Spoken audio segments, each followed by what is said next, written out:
నేను doctor SS Amarendra Babu, senior consultant vascular and endovascular surgeon from Medicover hospitals Visakhapatnam. ఈరోజు national vascular day 6th ఆగస్ట్ని మనం national vascular డేగా జరుపుకుంటూ ఉంటాం. సో ఈ ఇయర్ థీమ్ ఏంటంటే యాంపుటేషన్ ఫ్రీ ఇండియా. అంటే పేషెంట్లలో కాళ్ళు కానీ చేతులు కానీ తీయకుండా వాటిని కాపాడడానికి మనం ఇది ప్రధాన థీమ్ కింద ఈ ఇయర్ అనేది పెట్టుకున్నాం అన్నమాట. జనరల్గా పెరిఫరల్ ఆర్టీరియల్ డిసీజ్ అంటే కాళ్ళకు లేదా చేతులకు బ్లడ్ సప్లై అయ్యే బ్లడ్ వెజల్స్ అంటే దమనలు అంటాం తెలుగులో, ఆర్టరీస్లో పూడికలు ఏర్పడడం ద్వారా బ్లడ్ ఫ్లో అనేది తగ్గి కాళ్ళలోనూ లేదా చేతుల్లోనూ గ్యాంగ్రీన్ అంటే వేళ్ళు కానీ లేదా వేరే భాగం కానీ చనిపోయి అది గ్యాంగ్రీన్ లాగా తయారవుతుంది. దీనికి మెయిన్ కారణం ఏంటంటే బ్లడ్ సప్లై అనేది ఆగిపోవడం అనమాట.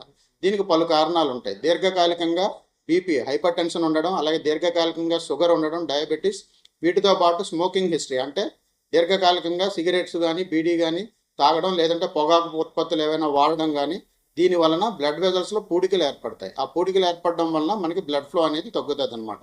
ఇలాంటి పేషెంట్స్లో మనం ముందుగా మన దగ్గరికి వస్తే కనుక మనం బ్లడ్ ఫ్లోని ఇంప్రూవ్ చేసి గ్యాంగ్రీన్ అది అవ్వకుండా చూసి సో మేజర్ యాంపుటేషన్ అంటే మోకాలు కిందకి కానీ పైకి కానీ లేదా మోచేతి కిందకి కానీ పైకి కానీ తీయక్కర్ లేకుండా మన చేతులను కాళ్ళను కాపాడడం అనేది జరుగుతుందన్నమాట.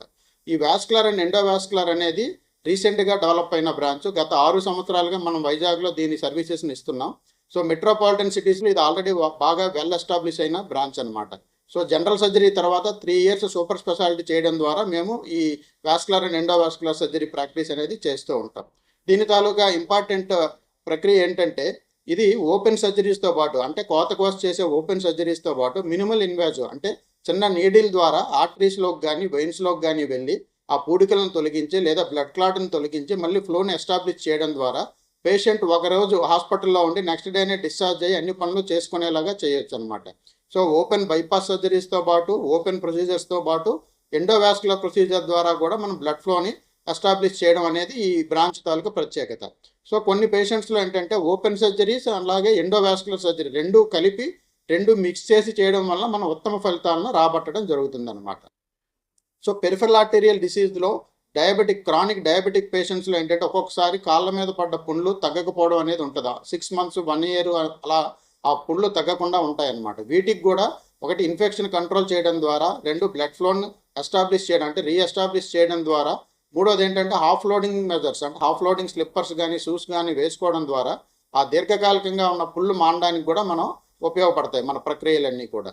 సో దీని తర్వాత 2వది ఏంటంటే వ్యారికోజ్ వెయిన్స్ అంటే మనకి కాళ్ళలో కానీ చేతుల్లో కానీ ఉన్న వెయిన్స్ అనేవి ఉబ్బిపోవడాన్ని వ్యారికోజ్ వెయిన్స్ అంటాం.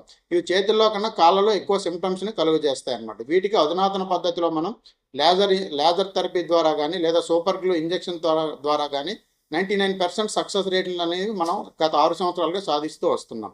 సో ఈ వ్యారికోజ్ వెయిన్స్ పేషెంట్స్ కూడా డే కేర్ ప్రొసీజర్ కింద మార్నింగ్ వస్తే సర్జరీ చేసి ఈవినింగ్ పంపించే విధంగా ఎండోవాస్కులర్ పద్ధతిలో మినిమల్ ఇన్వేజివ్ పద్ధతిలో కోత కుట్లు లేకుండా చేయడం జరుగుతుందన్నమాట. అలాగే సక్సెస్ రేట్ కూడా 97 to 99% ఉంటుంది వీళ్ళలో. నెక్స్ట్ 3వది వచ్చేసరికి క్రానిక్ కిడ్నీ డిసీజ్ పేషెంట్స్. వీళ్ళలో ఏంటంటే డయాలసిస్ యాక్సెస్ అనేది అవసరం, ఏవీ ఫిస్టులా అంటాం. సో డయాలసిస్ మిషన్ తాలూకా నీడిల్స్ని మనకి ఏవీ ఫిస్టులాకు అనుసంధానించడం ద్వారా చెడిపోయిన రక్తాన్ని మనం శుద్ధి చేయడం అనేది జరుగుతుంది.